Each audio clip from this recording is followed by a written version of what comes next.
रुड़की में माही health care नाम के प्राइवेट अस्पताल में हुई घटना के बाद स्वास्थ्य विभाग ने बड़ा एक्शन लिया। माही हेल्थ केयर के साथ ही एक पैथोलॉजी लैब को सील कर दिया गया। रुड़की के कई अस्पतालों में भी छापेमारी की गई और अनियमितताएं मिलने पर उन पर 50,000 से 2 लाख रुपए तक का जुर्माना ठोका गया। एडिशनल सीएमओ अनिल वर्मा और रुड़की सीएमएस संजय कंसल की अगुवाई में पूरी कार्रवाई की गई।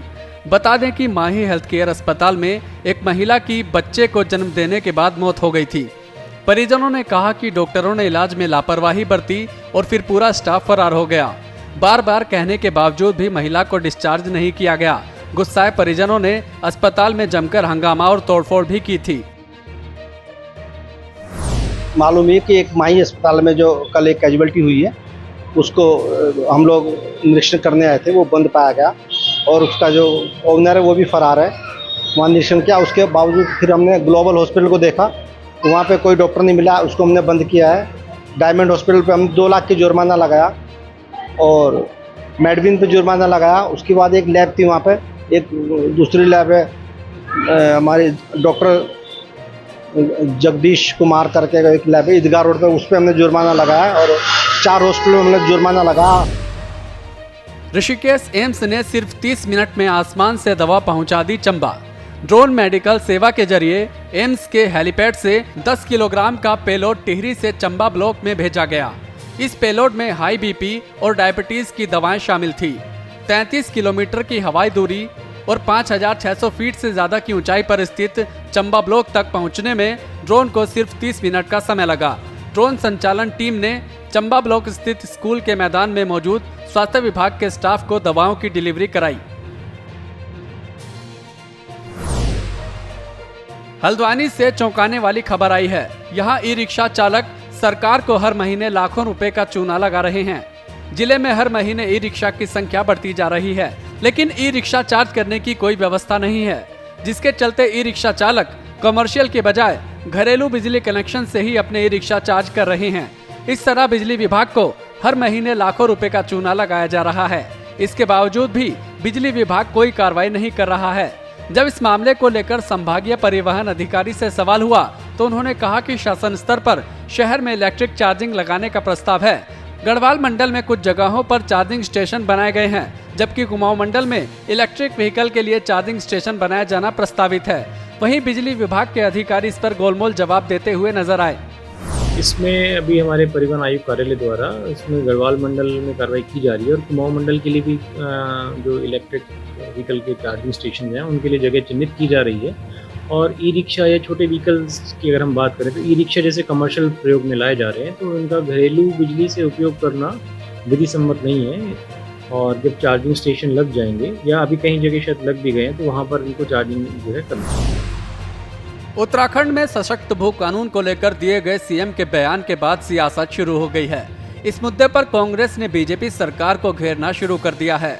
कांग्रेस प्रदेश उपाध्यक्ष सूर्यकांत धस्माना ने कहा कि कांग्रेस शुरू से ही मूल निवास और भू कानून के मुद्दे को उठाती रही है। इसी कारण मुख्यमंत्री पुष्कर सिंह धामी ने एक कदम उठाया है। धस्माना ने आगे कहा कि उत्तराखंड में भू कानून एनडी तिवारी सरकार लेकर आई थी, लेकिन बीजेपी ने उसी में संशोधन कर कानून को खराब कर दिया। कांग्रेस ने मांग की है कि राज्य गठन के बाद से अब तक जमीन की खरीद बिक्री का बीजेपी श्वेत पत्र जारी करे। नष्ट भ्रष्ट करने का काम भारतीय जनता पार्टी की सरकार ने 2017 से लेकर के और 2000 आज की तारीख तक जो सरकारें रही, त्रिवेंद्र सिंह जी की, तीरथ सिंह जी की, पुष्कर सिंह धामी 1, पुष्कर सिंह धामी 2, इन सरकारों ने इनको नष्ट भ्रष्ट करने का काम किया। अब आप बड़े महात्मा बन रहे हो, सख्त भू कानून लाएंगे। पहले ये बताओ कि हमारे जो भू कानून था उसको नष्ट भ्रष्ट किसने किया। हम व्हाइट पेपर की मांग कर रहे हैं। 2002 से लेके अब तक राज्य में जिन जिन लोगों ने जिन जिन प्रयोजनों के साथ जमीन खरीदी है, उसका उपयोग किसके लिए किया, किन लोगों ने जमीन खरीदी है, कितनी जमीन बिकी है, किस किस ने जमीन खरीदी है, ये सारा व्हाइट पेपर में आना चाहिए। श्वेत पत्र की हम मांग कर रहे हैं। एक राज्य एक पंचायत चुनाव लागू करने की एक सूत्रीय मांग को लेकर त्रिस्तरीय पंचायत संगठन ने देहरादून में बड़ा प्रदर्शन किया।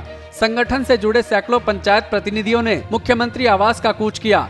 राज्य भर से आए पंचायत प्रतिनिधि परेड ग्राउंड में एकत्रित हुए। इसके बाद मुख्यमंत्री आवास कूच करने के लिए जैसे ही सुभाष परेड पहुंचे, पुलिस ने प्रदर्शनकारियों को सुभाष परेड पर बैरिकेडिंग लगाकर रोक दिया। इसके बाद प्रदर्शनकारी सड़क पर ही धरने पर बैठ गए। उन्होंने अपनी मांगों को लेकर नारेबाजी शुरू कर दी। संगठन का कहना है कि जब तक राज्य सरकार उनकी एक सूत्रीय मांग पर सकारात्मक निर्णय नहीं लेती, तब तक त्रिस्तरीय पंचायत संगठन इसी तरह देहरादून की सड़कों पर आंदोलन करता रहेगा। संगठन का कहना है कि पंचायत चुनाव में दोहरी चुनाव प्रथा खत्म हो और सभी 13 जिलों में पंचायत चुनाव एक साथ कराए जाएं। देखिए, प्रस्ताव सरकार ने दिया है, लेकिन उत्तराखंड एक छोटा सा राज्य जिसमें केवल 13 जनपद हैं और 13 जनपदों में दोहरी पंचायत चुनाव की प्रथा यदि चल रही हो, यदि हम उसका उदाहरण स्वरूप देखें कि अगर उत्तराखंड में ऐसी व्यवस्था करने की कुमाऊं का विधानसभा चुनाव है बाद में होगा, गढ़वाल का पहले होगा, तो आप कैसे उसमें मुख्यमंत्री का चयन कर सकते हैं। वैसे ही हरिद्वार जनपद में आप त्रिस्तरीय पंचायत को देखें तो वहाँ जिला पंचायत अध्यक्ष की सीट का आरक्षण केवल एक सीट पर निर्धारित होता है और जब 12 जनपदों के होते हैं तो यहाँ आरक्षण 12 सीटों पर निर्धारित होता है। तो ये तो बिल्कुल ही एक संवैधानिक भूल भी हम कह सकते हैं कि एक जनपद में केवल एक सीट पर और 12 जनपदों में 12 जगहों पर आरक्षण रोटेशन हो रहा है। तो मेरा सरकार से निवेदन है कि इसमें कई विसंगतियां हैं और इस विसंगतियों को दूर करके एक साथ पंचायत चुनाव उत्तराखंड में कराए जाए। उत्तराखंड में त्रिस्तरीय चुनाव के लिए सरकार ने तैयारियां पूरी कर ली हैं, जिसके लिए परिसीमन के आधार पर ग्रामीण क्षेत्रों में बड़ा बदलाव देखने को मिल रहा है। लेकिन उत्तरकाशी जिले के वार्ड नंबर 4 गजोली से ग्राम सभा नाल्ड को हटाकर वार्ड नंबर 2 नौताला बाड़ाहाट में शामिल किए जाने से ग्रामीणों में गुस्सा पनप गया है। सैकड़ों की संख्या में ग्रामीण जिलाधिकारी कार्यालय पहुंचे और प्रदर्शन किया। ग्रामीणों का कहना है कि गांव को दूसरे वार्ड में शामिल करना किसी बड़ी राजनीतिक साजिश का हिस्सा लग रहा है। ऐसे में नए वार्ड में गांव का विकास संभव नहीं है, इसलिए ग्राम नाल्ड को फिर से गजोली वार्ड में यथावत रखा जाए। ग्रामीणों ने चेतावनी दी है कि अगर 30 सितंबर तक उनकी मांग पूरी नहीं होती है तो 1 अक्टूबर से 80 गंगा घाट पर सभी ग्रामीण अनिश्चितकालीन धरना प्रदर्शन करेंगे। ग्राम सभा नाल्ड को वार्ड नंबर 2 नेताला में डाला है, जिसके लिए पूरी जनता बहुत आक्रोशित है और समाज साक्षी गंगा घाटी 1 अक्टूबर 2024 को जनपद उत्तरकाशी में जिला कलेक्ट्रेट का घेराव करेगी। हरिद्वार वन विभाग की टीम ने एक वन्य जीव तस्कर को गिरफ्तार किया है, जिसके कब्जे से गुलदार की एक खाल भी बरामद की गई है। वन विभाग ने संयुक्त टीम बनाकर मिली सूचना के आधार पर चंडी घाट चौक के पास नागिन गंगे घाट से आरोपी को एक काले रंग के बैग में गुलदार की खाल के साथ गिरफ्तार किया। आरोपी का नाम जसपाल सिंह है, जो उत्तरकाशी का रहने वाला है। वन विभाग और पुलिस की टीम अब आरोपी से पूछताछ कर पता लगाने में जुटी है कि तस्कर के इस काले खेल में कितने लोग शामिल हैं और कब से और कहां-कहां ये खेल चल रहा है। ये जो हमने अभियुक्त पकड़ा है, ये जसपाल सिंह इसका नाम है, पुत्र कृपाल सिंह, रहने वाला ये पुरोला का है। इसने कुछ हमें जानकारी दी है, उसके बेसिस पे हम आगे भी दबिश करेंगे इसमें। और ये मतलब जो उसके द्वारा जानकारी साझा करी गई है, खाल बाहर से लेकर आया था और बेचने के इरादे से ही आया था।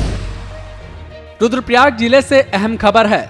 सोनप्रयाग से गौरीकुंड के बीच वाहनों की आवाजाही सुचारू हो गई है। अब जरूरी सेवाओं से जुड़े सभी वाहनों को भी गौरीकुंड जाने दिया जा रहा है। शनिवार को आवश्यक सामग्री, खाद्य आपूर्ति और गैस सिलेंडर की गाड़ियों को गौरीकुंड भेजा गया। यातायात व्यवस्था सुचारू होने से स्थानीय लोगों और यात्रियों को बड़ी राहत मिली है। मॉनसून सीजन में 31 जुलाई को हुई ओलावृष्टि के कारण यात्रा और सड़क मार्ग लंबे समय से प्रभावित रहे थे।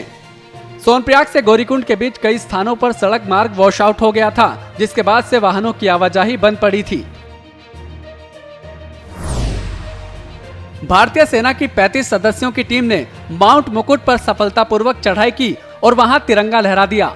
माउंट मुकुट समुद्र तल से 7,242 मीटर की ऊंचाई पर है और यहां तक आना लगभग नामुमकिन माना जाता है। उत्तरकाशी में भारत तिब्बत सीमा पर स्थित इस चुनौतीपूर्ण शिखर पर चढ़ना न सिर्फ साहसिक उपलब्धि है, बल्कि ये सेना की टीम के पराक्रम और अदम्य साहस को भी दिखाता है।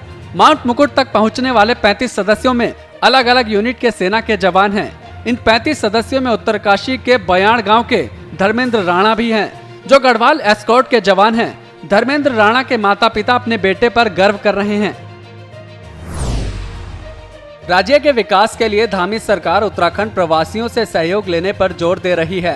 इसके लिए धामी सरकार 7 नवंबर को देहरादून में प्रवासी उत्तराखंड सम्मेलन कराने जा रही है, जिसमें तमाम राज्यों में रह रहे उत्तराखंड प्रवासियों को आमंत्रित किया जाएगा। इसी कड़ी में सीएम धामी ने शनिवार को सचिवालय में प्रवासी उत्तराखंड प्रकोष्ठ की वेबसाइट लॉन्च कर दी है। आईटीडीए की ओर से तैयार की गई वेबसाइट में प्रवासियों को राज्य सरकार की तमाम नीतियों, कार्यक्रमों और गतिविधियों की जानकारी दी जाएगी।